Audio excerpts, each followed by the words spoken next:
All right, hello everyone. Thank you so much for attending our WebEx event today. My name is Kevin Navertel and I'm the Democracy Commitment Coordinator at Moraine Valley. And one of my responsibilities is to try to plan events to promote civic literacy. This semester we've focused on some of the concerning trends in American politics, particularly the rise of political polarization, extremism, belief in conspiracy theories, and distrust in government, to name a few. We believe a critical piece to understanding these challenges is the role of the media and information literacy to help restore facts, truth, and trust. Thankfully, I'm joined by two awesome colleagues today, communication and journalism professor Lisa Couch and information literacy librarian Tish Hayes. And I want to thank them for participating today in this important event and helping us understand the role of information, the role of the information ecosystem. So thank you, Tish, and thank you, Lisa. Thanks for having us. Yeah, glad to do it. I let everyone know in the chat function that if you have questions, our panel members have agreed to take questions throughout today's conversation. So it's a pretty informal format. So they have a plan of what they would like to talk about, but as questions come in, we'd be happy to take those questions. So thank you again for attending today. Yeah, thanks for coming. So, so we just jump right in? Sure. So, we're talking about this whole idea of blaming the media, which, is a pretty common thing. I mean, people love to blame the media for all of society's ills, I think. And, I think Tish and I both sort of cringe when we hear people refer to the media. Because, it can encompass so many different things, right? It's right. I just, the media, like you just said, is kind of a scapegoat, and it's easy to just be mad at the media. But if we don't tease apart like who the media is, what the media is, then I don't know. It doesn't help us solve any of the problems that the media is causing either. Yeah, I think, when I hear my students refer to the media, I always have to stop and ask them, are you talking about the news media? Are you talking about, advertising, movies, social media? We tend to lump all of that in together. And I think it's hard to then say, if we just sort of generally blame the media for things, then, as you said, it's hard to kind of get closer to solutions. And so we sort of have to define what we mean by it. And one thing I came across that I thought was interesting was that the term the media, or calling the press the media, actually started long before Donald Trump and the things that we currently are wrestling with. It was the Nixon administration that decided to purposely call it the media because they felt like it sounded more manipulative, more Madison Avenue, whereas the press had connotations of, freedom of the press and the Constitution and, democracy. So it was a very deliberate change that happened, several decades ago. But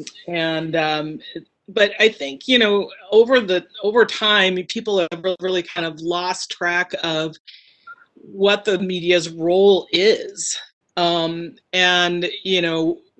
when I decided to major in journalism, I was inspired by, probably by movies and TV, journalists who were sort of fighting for truth and, going out and uncovering corruption and, making a difference. And I think we've sort of lost that definition of the media or the press. A lot of times I ask my journalism students if they've heard the term watchdog or fourth estate, and usually they're not familiar with either term. But the concept of the media as a watchdog, of kind of our eyes and ears as people, is at the center of, freedom of the press, and the center of our democracy is, sort of looking out for the people. And I think, you bring up this point of like the media watchdog, and when we conflate media to include all of these different media types, like movies or ads or random social media posts, and we confuse that with news, then like news no longer has that meaning, or like journalism no longer has we no longer understand what role journalism has in the news. I mean, I think I've talked to students who, when I ask them to define news, really are like, it's just whatever information is coming across, like it's not trustworthy. And I think this distinction is really key.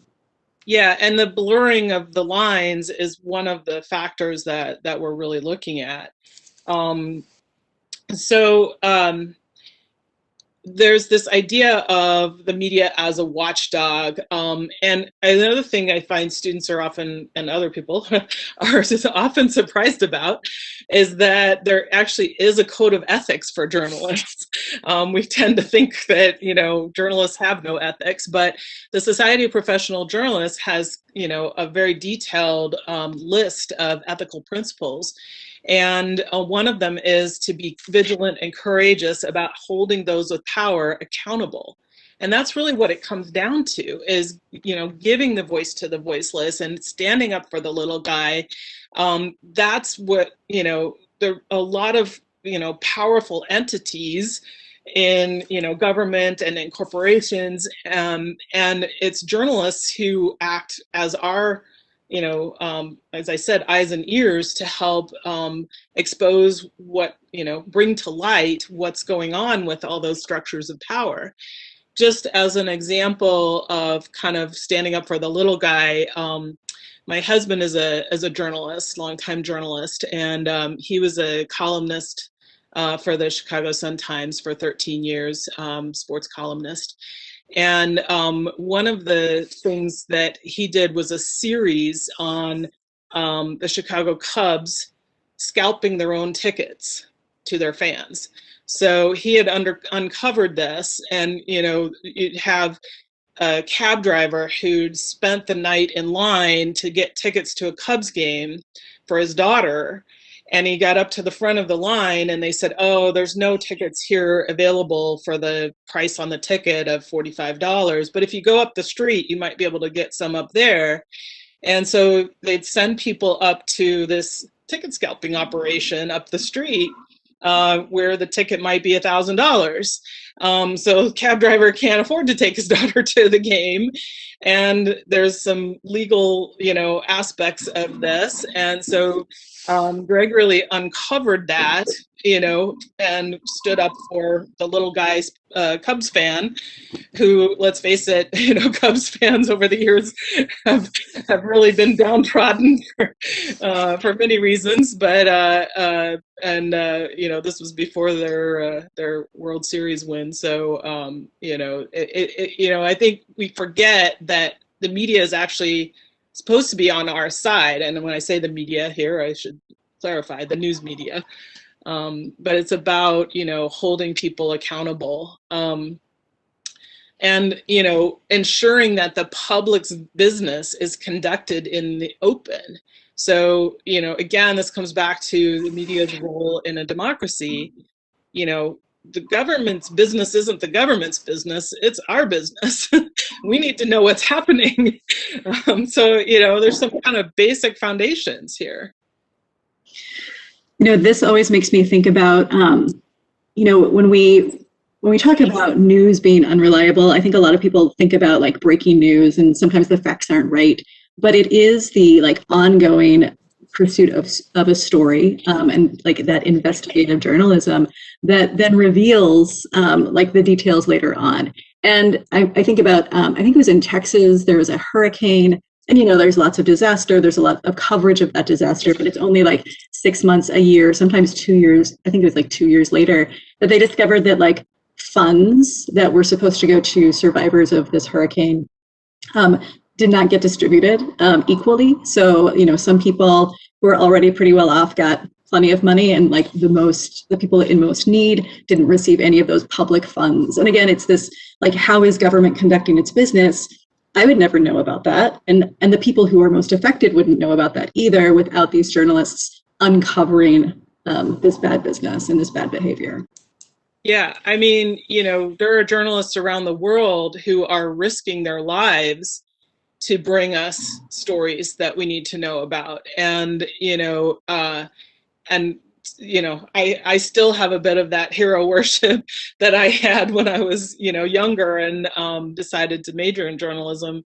For those people that, they are literally out there risking their lives every day to bring the story to us. That's a really amazing framework you just set up to show the two of you how you've shown the awesome responsibility that media and journalism have of holding elected officials accountable, illuminating, transparency, letting us know of wrongdoing or corruption. And as Tish just mentioned, we're really busy and we have our own responsibilities. And so without that, without the journalism playing the role that you just described, then as a democratic system, we'd be in a lot of trouble without them. And so to go from the way that you've just framed it to the media being the enemy of the people and that negative connotation and the lack of trust we have today is a pretty awesome transformation. Yeah, I think, it's amazing to think about, like, I mean, obviously not every journalist is heroic, and some of the things we're going to be talking about are how the news media is complicit in some of this distrust. But I think at the core, most people went into journalism thinking that they were serving the greater good. At least they did when I started going into it. I don't know if that's still the case. But there's an interesting thing too, I think, that happens with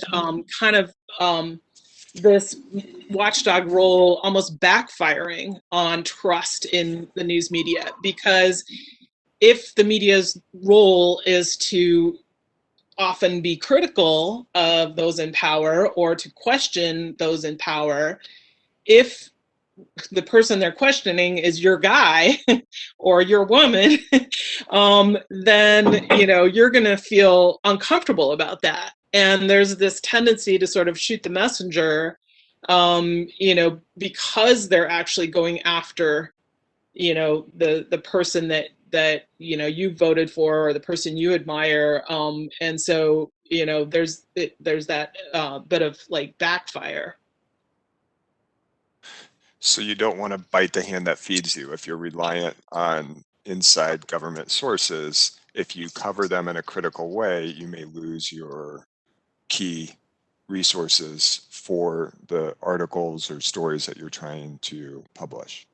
Well, that's true too. That's a little different than the point I was making, but the whole idea of access journalism, and journalist Soledad O'Brien talks about this, but that a lot of journalists, especially in America, rely on what's called access journalism. So if you write something negative about somebody, if my husband Greg was writing something negative about the Chicago Cubs, is he then going to have to be worried that he doesn't have access to talk to the players of the Cubs? And so, Soledad O'Brien talks a lot about how, the U.S. news media in particular worries a bit too much about access journalism, and it gets in the way of them doing their job. But what I'm really talking about here about kind of killing the messenger is actually us as consumers. When we see, someone attacking, the person that we are supporting, then it's easier to turn that negative attention to the media for attacking your person than it is to process that, hey, maybe this person did do something he shouldn't have or she shouldn't have. So I think it's all kind of wrapped up together. Right. And I think that, illustrates, we have a number of like national news organizations that are pretty good and, relatively unbiased. I think most things have some kind of bias, but, are really trying to report like the truth and the facts. And I think what you're saying here, like we saw a lot over the last 4 or 5 years with, people calling places like the New York Times or the Washington Post, like deeply, biased institutions, when most of that journalism that was happening was definitely not that biased, right? And so, yeah, just like it's not false just because you don't believe in what's being said. And I think that is the hard piece.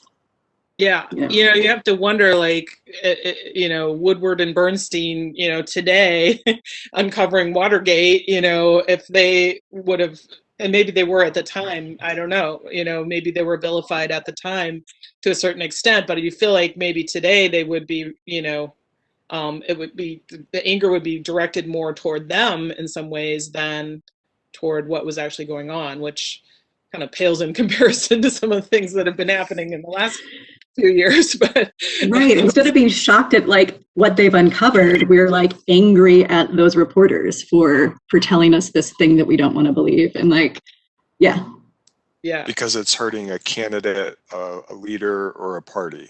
The coverage is negative and critical of them, so then we turn on the messenger.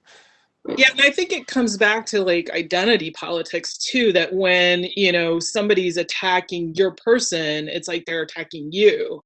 And, so it's gotten harder and harder to sort of separate that, this is just the person I'm voting for.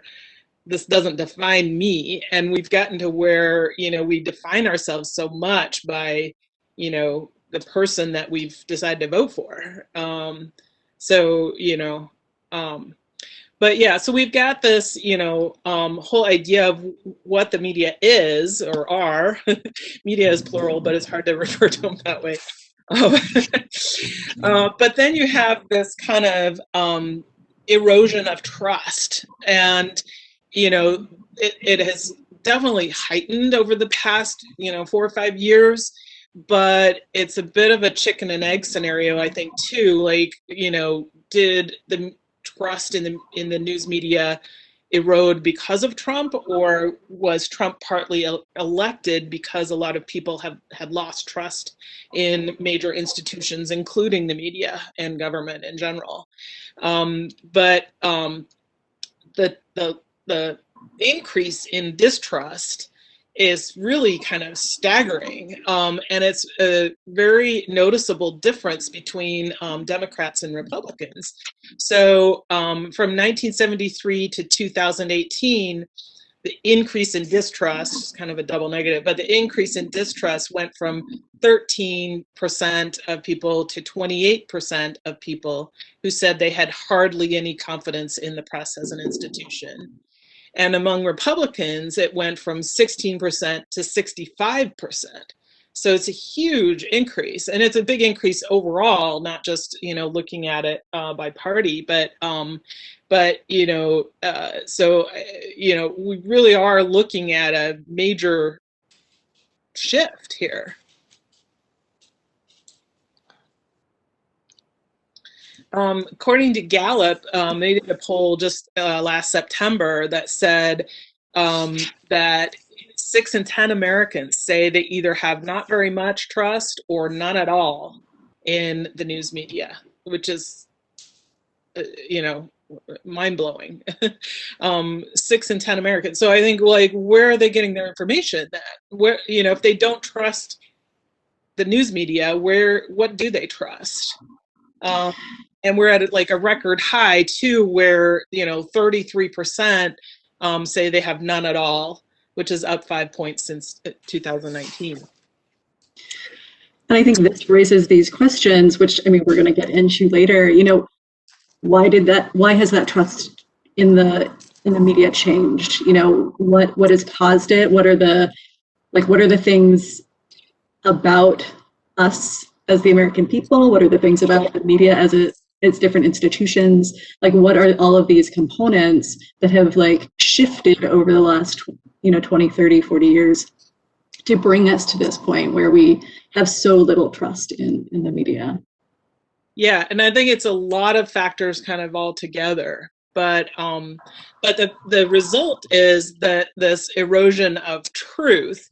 So it's almost like we're standing on quicksand, I feel like, and we can't agree on the most basic of facts sometimes, which makes it awfully hard to make decisions or to decide how to vote on something, or how you should hold somebody accountable if you can't even kind of agree on the most basic of things. So it's eroded. A few years ago in the early 2000s, Stephen Colbert coined the term truthiness. And he said it used to be everyone was entitled to their own opinion, but not their own facts. But that's not the case anymore. Facts matter not at all. Perception is everything. It's certainty. So I think it's like this emotional component to things that, we're not basing things on fact anymore. Lisa, when we were talking about this the other day, and you pointed out that this was from the early 2000s, like it was kind of a shock. Time starts to blur a little bit. And I had forgotten how early in the 2000s, Stephen Colbert brought this, to the American popular awareness. And to think about, how much has happened over the last 20 years, and how it has only gotten more intense and more.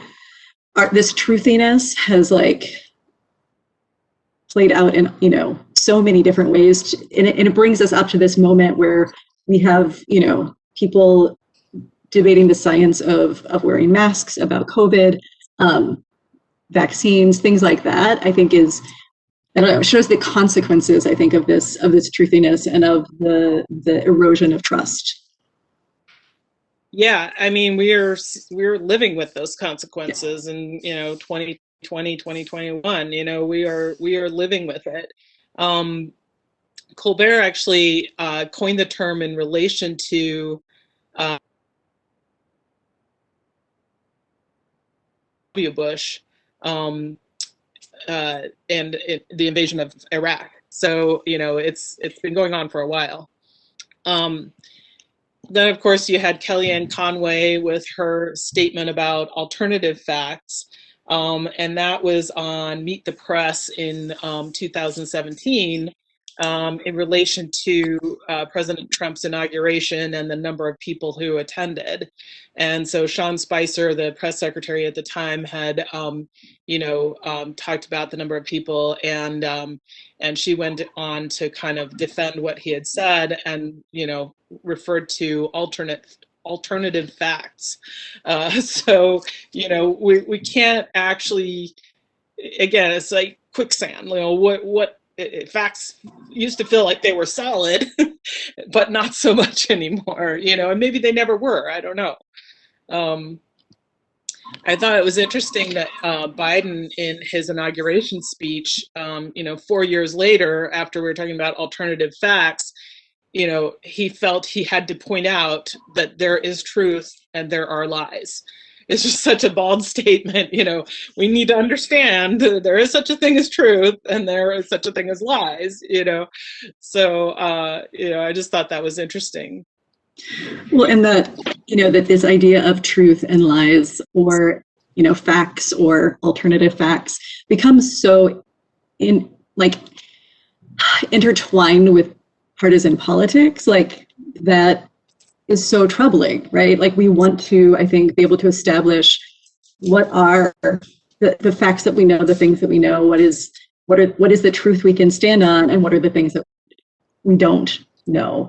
And it shouldn't be just the Democrats who are like, this is my truth, or this is truth, or the Republicans either. And so this conflict, I think, is really, one of the things that is, I think, deeply troubling.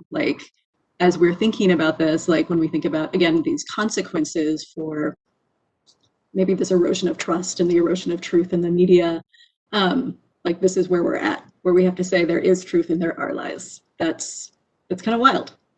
Yeah, I think it's interesting too, is what you said about this is my truth. You have your truth over there. This is my truth. And we'll both take our toys and go home. It's kind of like, we're not going to ever, get anything done and make any compromise or get, move things forward. If we can't like come together on at least that, maybe we disagree on what to do about the facts, but if we can't even get to the point where we share a set of facts, I don't know where do we go, so. Yeah, I find that as far as to have a political system, a democratic political system where there's not a shared sense of reality and the truths, alternative truths, and that we each have our own partisan facts, if you will, that's deeply troubling. And I'm glad that you pointed that out. I was wondering, and when you showed that erosion of truth or trust in the media, and you pointed out Colbert in the early 2000s, and then the alternative facts in 2017. Do you see it as has it been a gradual, like year by year, where we'd see a slope from the 1970s to 2021, or was it precipitous in a couple of years where there was a pretty significant drop in trust? Yeah, I'd have to look into like exactly what the numbers would show a little bit more, but my sense is that, yes, it's been declining, over the years for sure, but I think there have been some definite, drops. And when you have the leader of the free world, or, the president of the United States, basically calling into question whether news is fake or real, and every time you turn around, that has to have an effect. I mean, people have to say to themselves at some point, well, it's the president of the United States saying it, that he must know something I don't know, and so I think that the last 4 years have definitely, again, it's kind of that chicken and egg thing where, distrust of the media was a factor in maybe why people felt they could trust Trump. He was something different. He spoke his mind. That was what a lot of people, appealed to a lot of people about him, is that he would say it like it is, they'd say, and so they had this sense that he was kind of cutting through the Washington BS and in saying things the way they really are, and you could trust him and you can't trust the news media. And then he played that up. He didn't light the fire, but he definitely warmed himself by it. So that's my sense of it. Tish, do you have a... Yeah, I mean, definitely, like the last 4 years have been like just a pounding on the truth and the media. But I think, we're going to get into this a little bit more later, but there have been so many factors, the corporatization and consolidation of news and media sources, thinking about President Bush and like the lies about weapons of mass destruction and the way that's then I think when our leaders are lying and it's not, I think, accurately portrayed as lies, like that ends up, I think, eroding just our sense of trust and maybe leadership. So when that was coined, I think that there were a lot of things happening that have influenced the way we think about the way our leaders are covered, who believes what, and definitely when we think about the way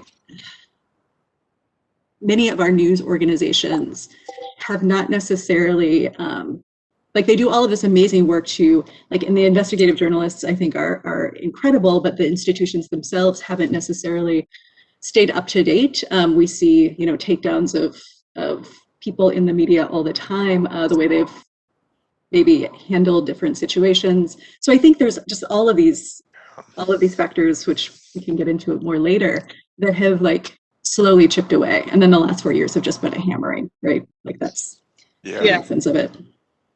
And I certainly don't want to disrupt the flow, but I find that the way that you framed the journalists of having so much training, so much motivation to go into the field to do good, and then how do they contend with you know, when you bring up truthiness and Colbert saying that he's bringing, it's essentially our gut, our emotion instead of our brain, or more recently, you know, kind of the way Tish, you framed it earlier, we're bringing our political baggage, the way that we interpret the information. So it seems a really difficult situation for any media outlet to be in, to contend with the consumer's own instincts and beliefs instead of observing information to learn. We're putting, it's like a prism of our own beliefs and guts to kind of filter through what we're being exposed to. Right, and I think the news media, you know, if we think about the difference between like way back in the day, when we had maybe 3 news outlets plus like our major newspapers, like it was a very a focused way of getting information, and it, you know, was very consolidated in a particular way. But when you think of like the range of news sources now, talk radio, so the way news gets spun over and over again in different ways, depending on, so it might start out as the same facts, but it gets, you know, depending on who's reporting it, it's going to be reported in a very different way. So I think that adds to that. So we can find, you know, the take that matches up with our own interpretation of the world. I think that's a piece of this, right? Like, you know, I might listen to Fox or CNN or NPR, and like those are going to be different perspectives on the same thing, and I'm going to take away what I want to take away based on my beliefs and my values. Yeah, it's sort of the whole like confirmation bias idea. And I think, you know, just the role of emotion, you know, versus reason too. It's like, and maybe that's heightened now because we are all sort of more emotional for so many reasons, you know, not the least of which is, you know, a pandemic. And so maybe, you know, and I think you have, you know, some deep-seated fears in a lot of people that the world is changing, and they're, you know, there's a kind of sense of loss of control over that. And so, you know, it's coming back to these kind of primal urges and emotions that, you know, and maybe that's making us look at, you know, the information that's coming in and kind of trying to find that anchor of something that, you know, connects with something I already believe in.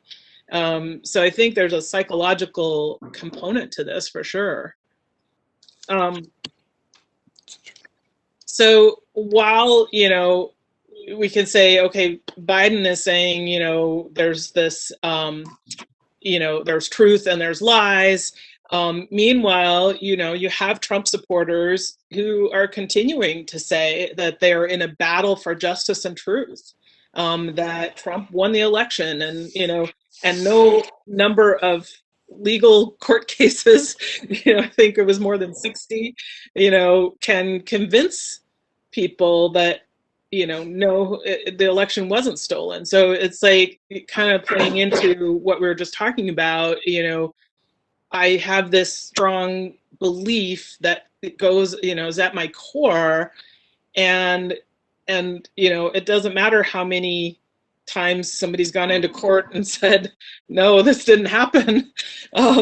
It goes against what I already believe, right? I mean, I don't know. It's hard to, like, I keep trying to figure it out, you know, how people can continue to believe something when the facts say otherwise, you know. So I think, you know, we've sort of touched on some of the stuff about, you know, how did we get here? And I think there are a lot of factors. And you know, we were talking about whether it's, you know, had these precipitous declines or if it's just been chipped away, and I think it's a combination of the two.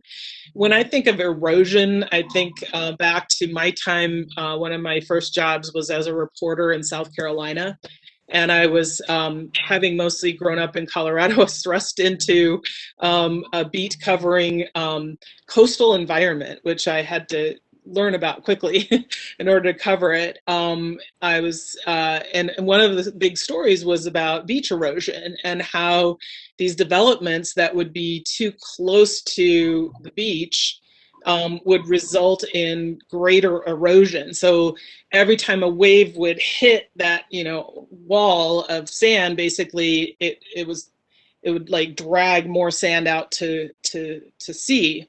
And so I feel like there's kind of a metaphor there for what's happening with the erosion of trust as well. It's like it's not any one cause.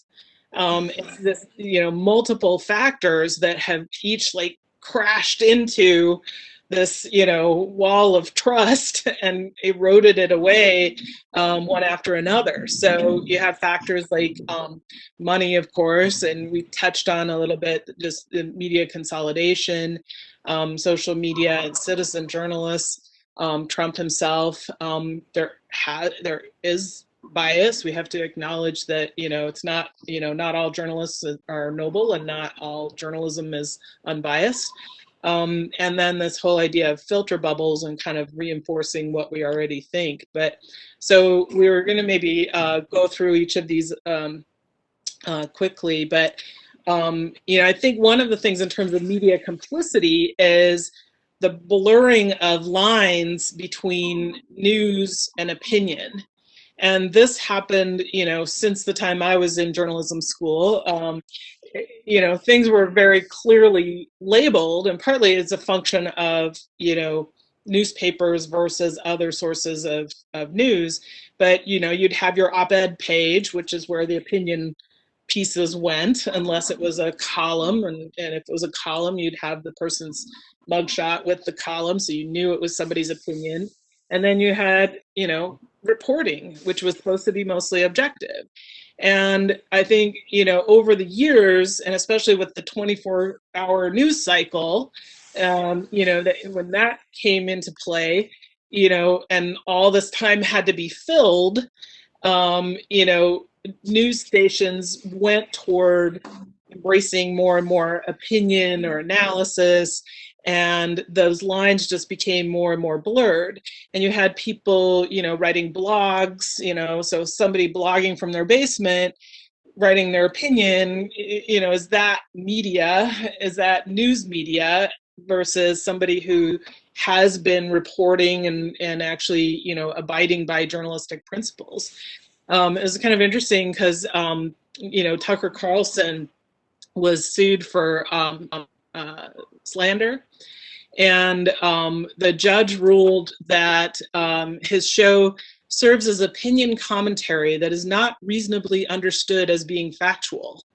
And that the general tenor of his show should inform viewers that he's not stating actual facts, but instead engaging in exaggeration and non-literal commentary.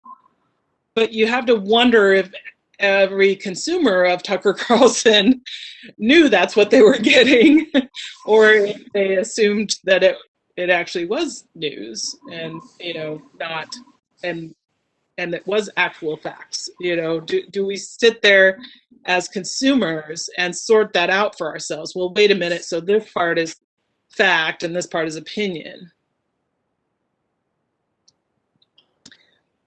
I think as far as media complicity too, CNN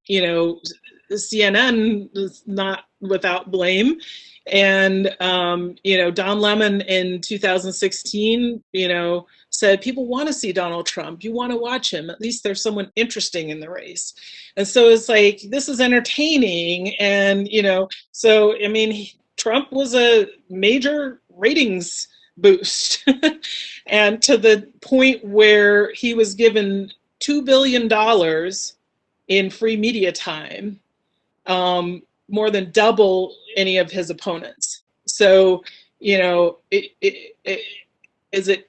we talking about news or are we talking about entertainment here? Yeah, and this ties in nicely with, I think, your next point too. Like, news makes money, or like news organizations make money and make, the profit that they need to make based on how many people are watching. And so if you focus on what people want, you are going to get more viewers, you're going to get more ratings, you're going to get more money. And I think, we can't separate the media from capitalism, and from, like, the media isn't, or the news isn't always giving us like the most important information that we need to know for to do our civic duty, but they're giving us things that we want to watch so that we keep watching.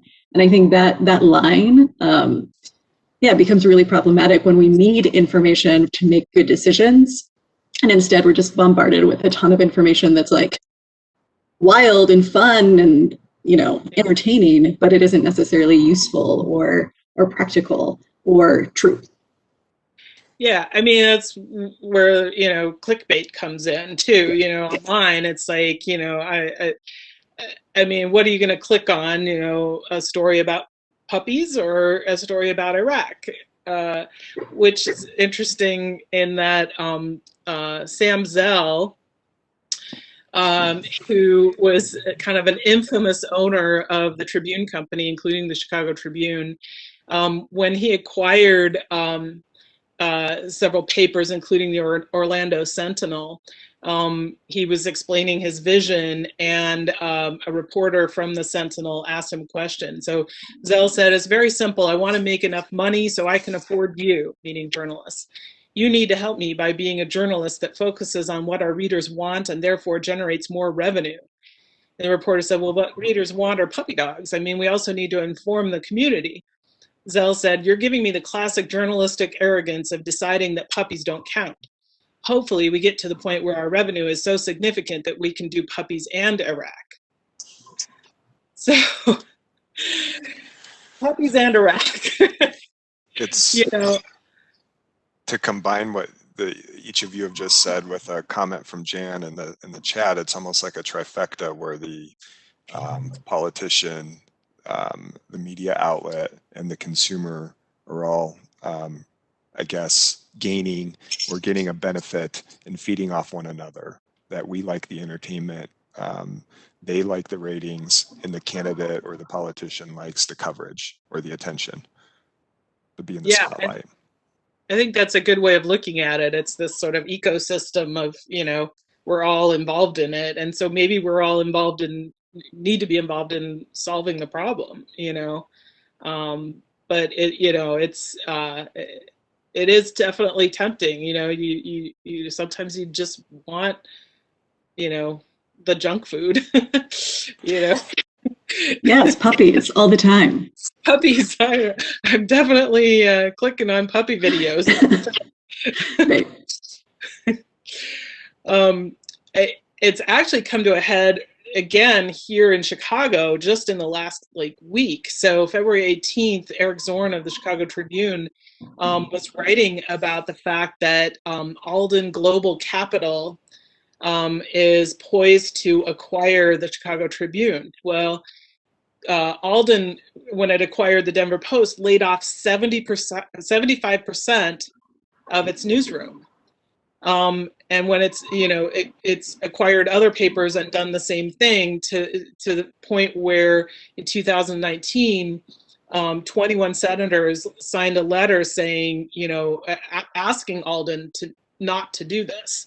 They said, first you lay off large portions of the newspaper staff, then you combine or eliminate parts of the newspaper portfolio.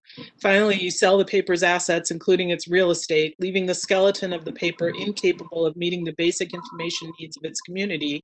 In short, your newspaper killing mob business model is bad for newspaper workers and retirees, bad for communities, bad for the public, and bad for democracy. And, I think a lot of us don't get our news from local newspapers anymore, whether it's, the print newspaper or the website. A lot of people get their news from, the TV or social media or, wherever else. But local newspapers perform a really important role in covering local government and being that watchdog of what's going on in your local government, in your local community. So when we're losing all of this local news, we're opening ourselves up to bigger problems. There's a great kind of web, I don't know, web's the wrong word, but there's a great image of kind of the web of conglomerates and the way, like, all of the different media organizations, and like basically there's, I think, 6 like large corporate organizations that own like 95% of all of the news organizations that we across the country. And it's really shocking. I think you can probably Google like news conglomerates and find this image. But when I saw that and realized, like, oh, there's like there's a problem there, that we don't have independent news sources, that we don't have at least more of a variety. So what does that do to both the coverage and how news gets covered, and then how it's presented to us when it's owned by the same like 6 people? And what are the values of those 6 conglomerates, and how do those play out in the organizations that they're running? Yeah, I mean, you essentially have a monopoly on information here, which is not exactly what, freedom of the press is supposed to be all about. It's kind of interesting because at the same time as, that's happening, we've had this explosion of information and access to information via the internet, which was supposed to be kind of the great democratizer. But there's sort of so much information out there now that we still want people to sort of sort through that for us, and who's doing the sorting and what are their motives. I think it's something we need to ask ourselves. But this quote, I think, from David Simon, who created the TV show The Wire, and was with the Baltimore Sun. He said, the next 10 or 15 years in this country are going to be a halcyon era for state and local political corruption. It's going to be one of the great times to be a corrupt politician. It's like nobody's watching, nobody's there in the, state houses watching what your local government is doing. So, what happens when nobody's watching? Well, corruption often happens, not less, but. And Illinois already came in as #1 of the most corrupt states in the U.S. So yeah, we need some local journalists more than anybody, really. We do, yeah.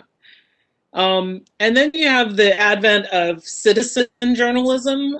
So you had, with newsrooms losing a lot of their people, how are they going to replace, the photos? I mean, we have our own Matt Grotto, who works in our marketing department, was a longtime photojournalist and worked for the Chicago Sun-Times when they literally laid off all their photographers.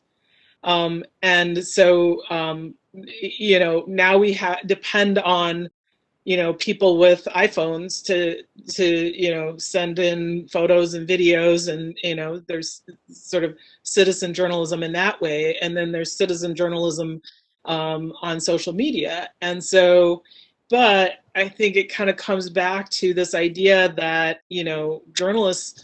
journalism is a field that requires education and training and ethics, and confirm things with more than one source. And how do you try to, a journalist's job is to try to get to the truth. I don't know that a citizen journalist's job is that same way. It's like, I've got this great video. Can I ask each of your opinion on whether, in my coming of age when I was a kid, there was like 3 old white guys on the networks who would tell us the news each night. And I guess the benefits is that there was kind of an agenda setting, that there was a national conversation or national most people were getting the same news stories. Whereas today, with what you're describing with the citizen journalism and the diversity of different news outlets and reporters and citizen journalism and so forth, like maybe we don't get the cell phone vintage of George Floyd. And, I can really find information about content that I'm interested in. Like, is there, I don't want to over romanticize either era or criticize over one era over the other, but like, do you see these as like a net positive? Like these trends, like, are we better than where we were in the 80s or in a different era? How do you view it? I think that's a good question. I mean, definitely we've brought in more diverse voices and we are seeing things. And you're right, like the example of George Floyd talking about being a watchdog. I mean, that might not have been exposed, had it not been for a citizen journalist. And so, definitely there's some positives. And like I said, the diversity of voices and not just three white men, controlling what we see. I think I'd have to decide or think about it whether I think it's a net positive or or just a wash. I mean, I think there are pros and cons here, and I guess I'm focusing a little more on the cons, but yeah, there are definitely pros. I mean, and the idea that everyone has a voice, I think, is really important aspect of the democratization that the internet brought. That we all have a voice and we all can get our voices out there without this sort of filter. I think is a definite positive. But one of the difficulties, I think, and Tish could talk about this more later, but is just kind of how do we sort through all the information that's coming at us. One of the exercises I do in my Journalism 101 class is I give them a list of stories that, from the day, and I ask them to decide, which stories should go on the front page of their paper. And so, I give different groups, different cities, different papers. So, using your news judgment, which ones do you think should be on the front page? Maybe a balance of puppies in Iraq. Maybe, how do you decide like what's going to get people to read your paper and pick it up? And what's also going to give people the information that they need. And so you had those kind of gatekeepers that would make those decisions for us. And, whether it was the lead anchor on the nightly news or the managing editor of or news editor of the newspaper, they were sort of those gatekeepers for us. And we've just kind of opened the floodgates, which is good in some ways, but it's also like puts more of the work on us to sort through that and decide what's important. Right. And I think like there's so many positive things about social media, the way we do see the world. I think on the ground, certainly like I see things that I otherwise would not ever be aware of. And I think that's definitely a positive. And I think, the positive when we think about news media more generally is that so many of these news institutions, right, as gatekeepers were and still are mostly composed of white men. So if we can highlight the value of all of these diverse voices as they're coming to us through social media, and we can change some of that institutional gatekeeping to reflect more of who actually lives in the US and participates in our democracy, then I think we improve and maybe can support the trustworthiness of our media institutions. And I think that's happening right now. Seems to be a lot of growing pains. I think I read, articles and notices from people who are calling out like the way institutions, although maybe, some ground level reporting is being done by people of color and or otherwise marginalized folks, those aren't the people who are in power. And so as we shift that power structure, I think we could create a much more trustworthy media. And I think that piece needs to happen along with, lots of other things. But I think that could be a benefit of all of the voices that are coming at us if we can also like move some of that into our institutions. Those aren't just citizen journalists, they can be journalists in our, New York Times, CNN, all of those other places. Yeah, what I you're think it's really interesting.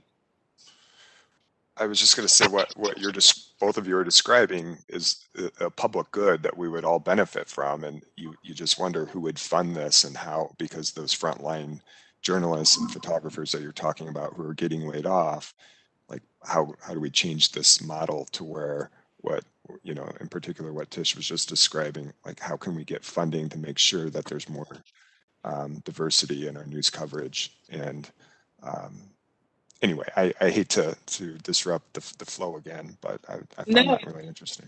I think it's really interesting too, and you bring up a good point. I think there's a push now toward nonprofit news organizations, and you have websites like ProPublica that are doing really good investigative journalism, and are, you know, it raises the question of is it possible to be completely unbiased or objective? But I think if they're not beholden to a corporation or beholden, to one of these six, um, controllers of media, they're a little more free to do the job that they need to do and to represent a diversity of voices.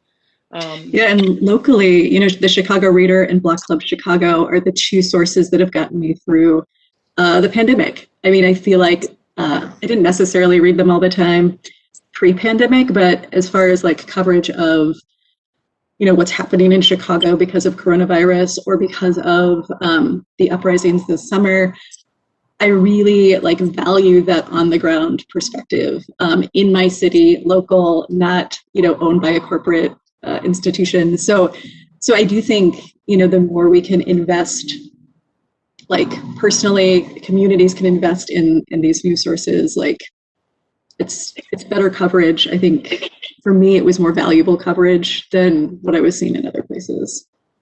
Yeah, and I think it kind of comes back to money, and how money controls a lot of what we're seeing. Just as another example from my husband, the journalist, he at one point was working for Fox Sports, and he was an on-air person for their new Fox Sports One network. It was new at the time, and the news had broken that University of Texas had lost its football coach, and the big money boosters said, "Oh, we'll just go out and get Nick Saban, the legendary coach at Alabama."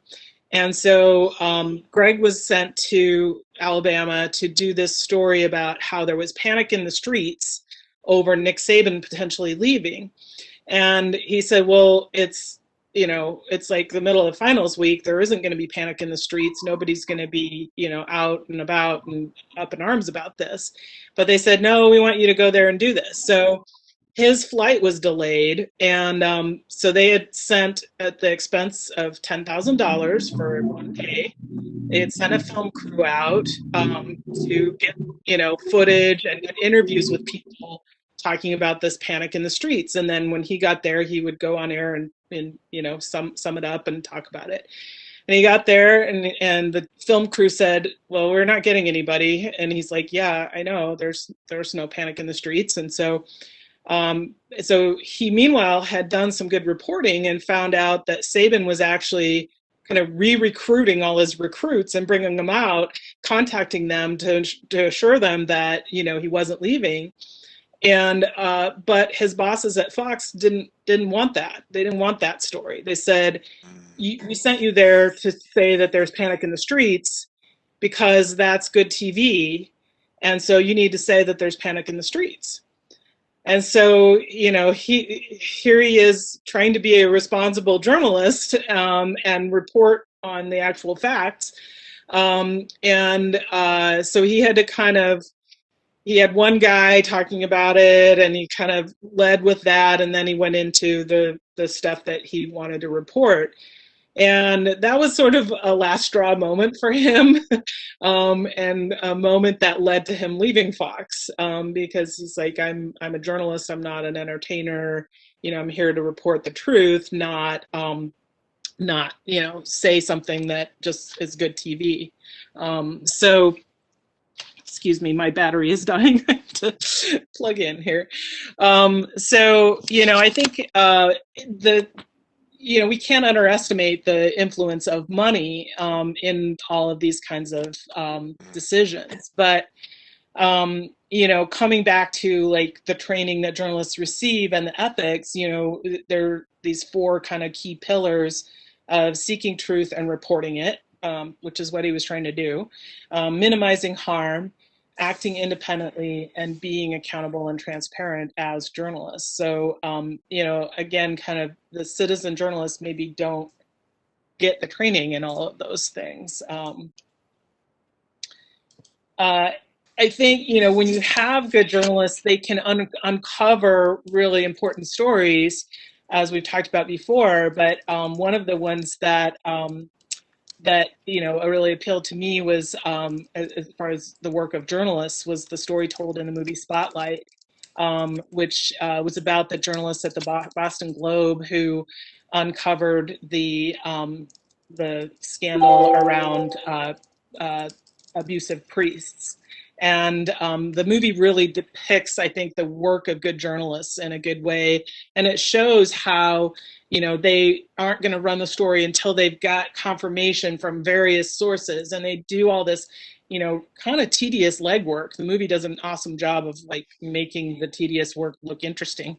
But, some of the work of journalists is, just plodding through, looking at papers and files and tracking down people and talking to multiple people. And so again, I think that's not always, I think we feel like any of us could be a journalist, but maybe anyone could, but there needs to be some of that foundation of credibility that it can be built.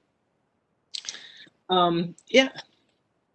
Just real quick, I had a comment about how the citizen journalist with a cell phone may not capture the entirety of the entire situation. And to your point too, they don't have that training that journalists do.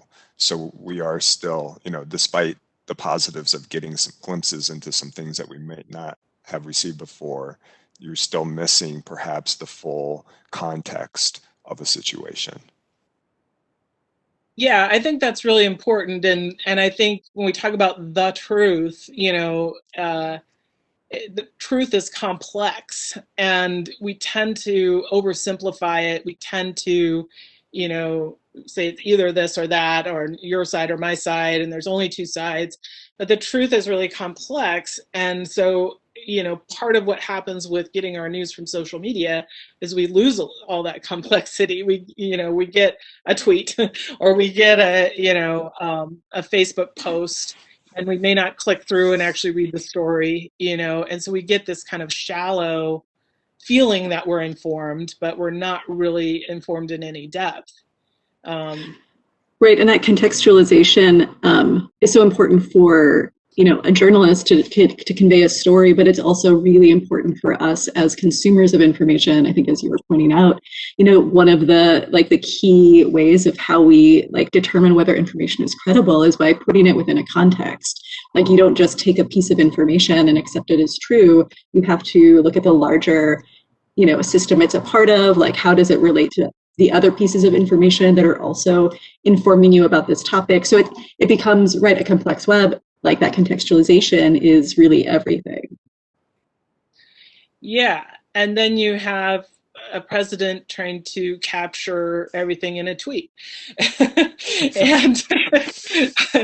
and frequently throughout the day trying to capture everything in a tweet. But and kind of simplifying things into fake news and calling the media or the press the enemy of the American people. I think that's so dangerous, to plant that seed that, again, the news media are not the enemy of the people. They are the eyes and they are us. They are the eyes and ears of the people.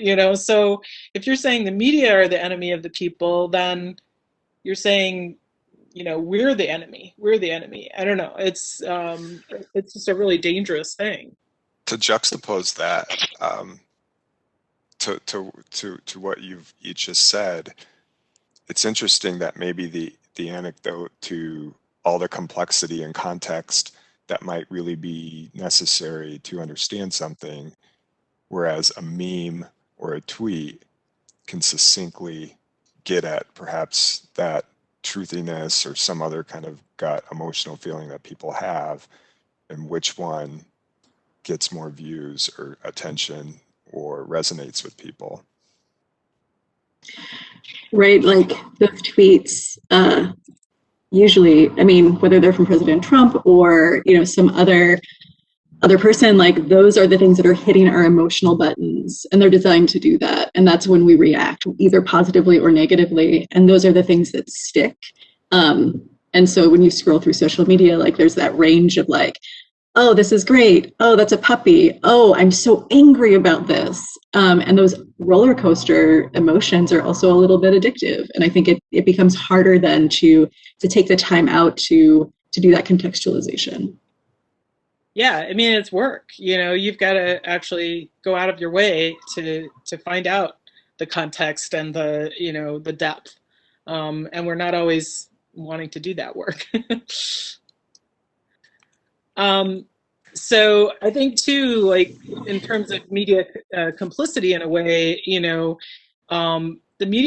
news media weren't always willing to call out President Trump's lies and actually call them lies. The Washington Post made a catalog of his false and misleading claims and numbered it over 30,000. Marty Barron, who just recently retired as the executive editor of the Washington Post, and he was actually played by Liev Schreiber in the film Spotlight because he was formerly at the Boston Globe. He commented on this, saying that, he basically saying we as journalists should have actually called a lie a lie.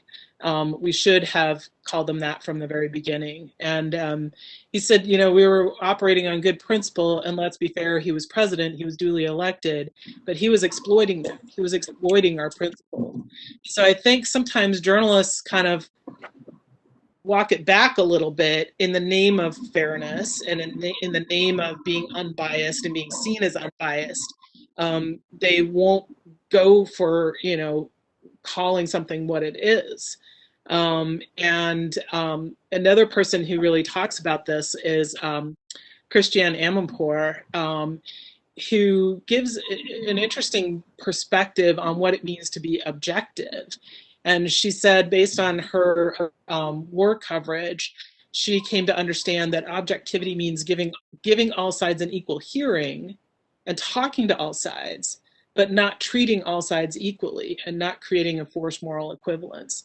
And I think that's really important for journalists to understand that, being fair doesn't mean, publishing, this person's views that may not be based in fact, and equally to this person's views that are based in fact, that's not objectivity here. That's not what we're going for. So, but I think sometimes in the name of being fair and objective and balanced, we go a little overboard on that.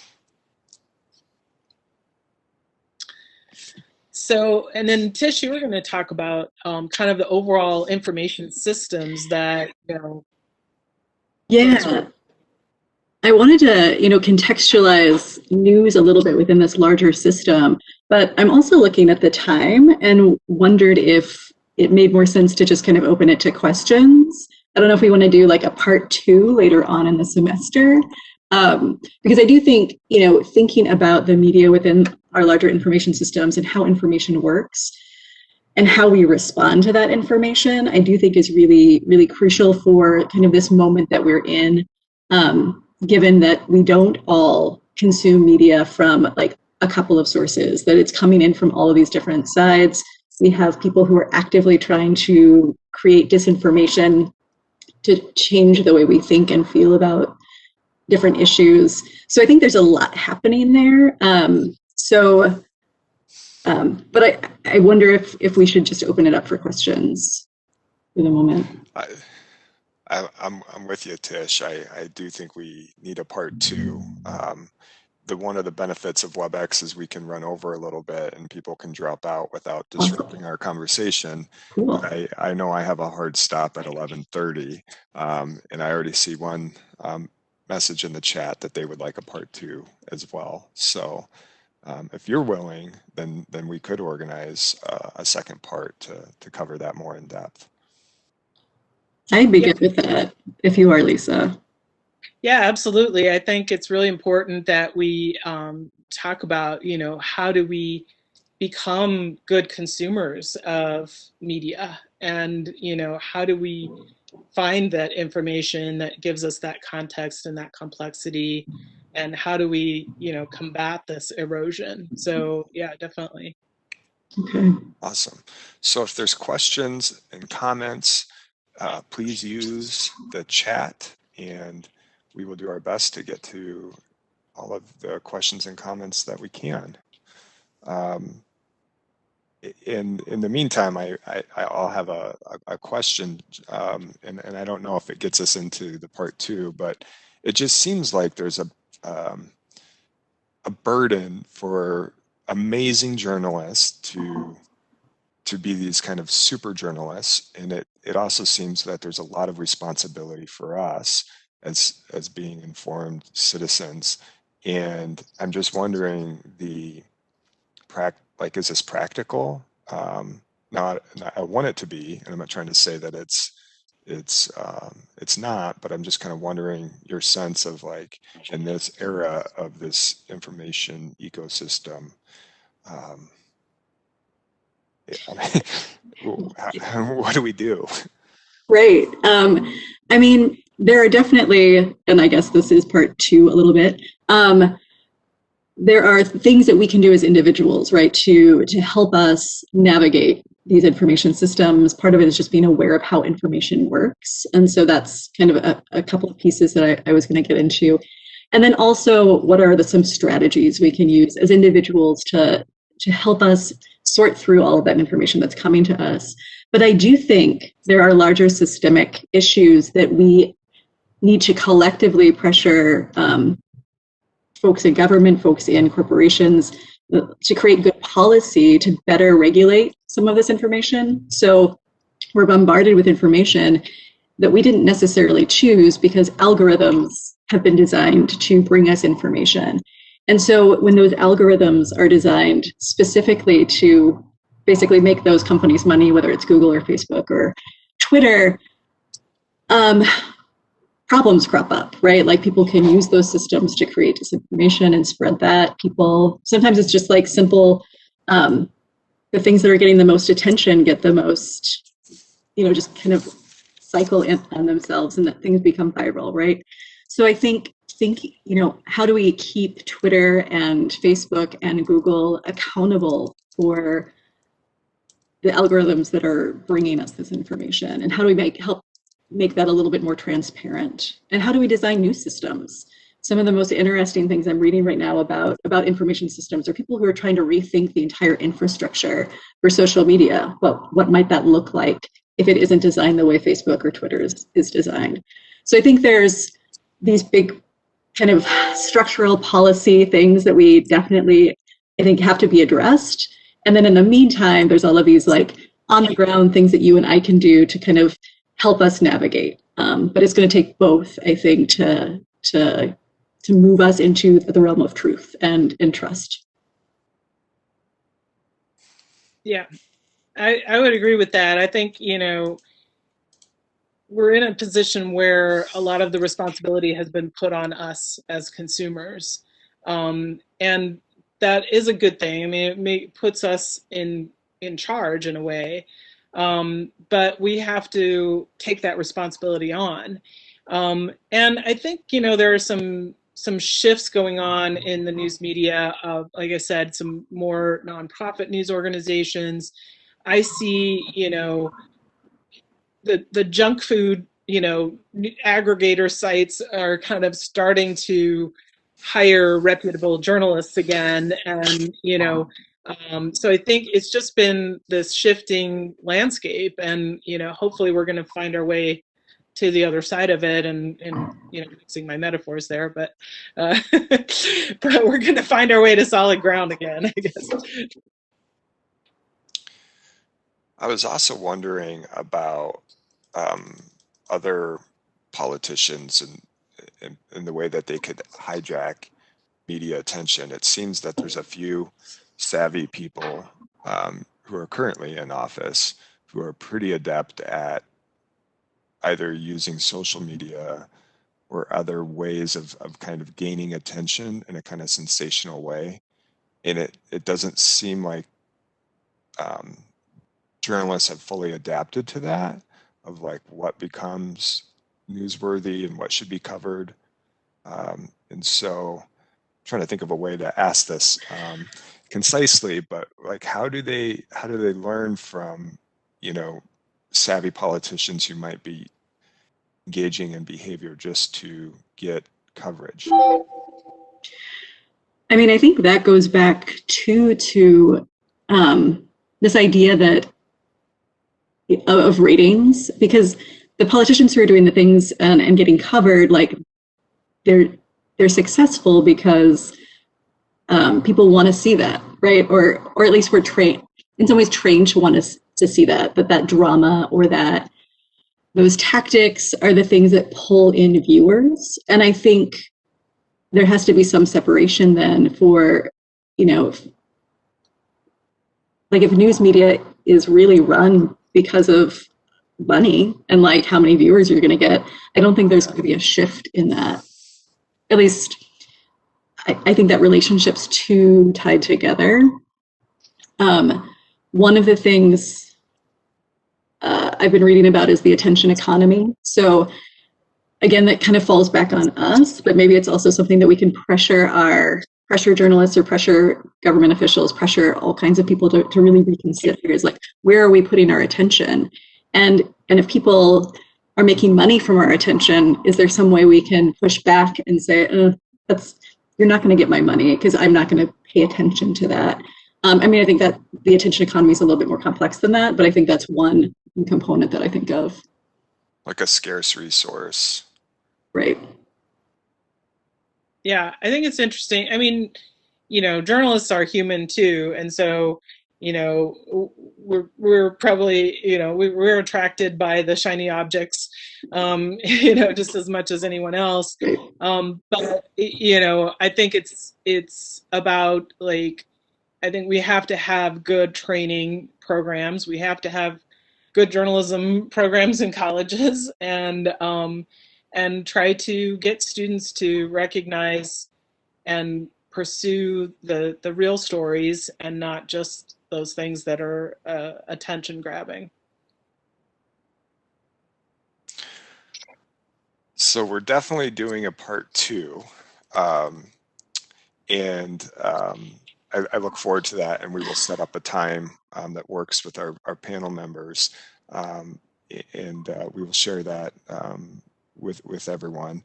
But I wanted to invite our panel members, Lisa and Tish. Are there final comments that you would like to make based on what we've covered and where we're headed next time?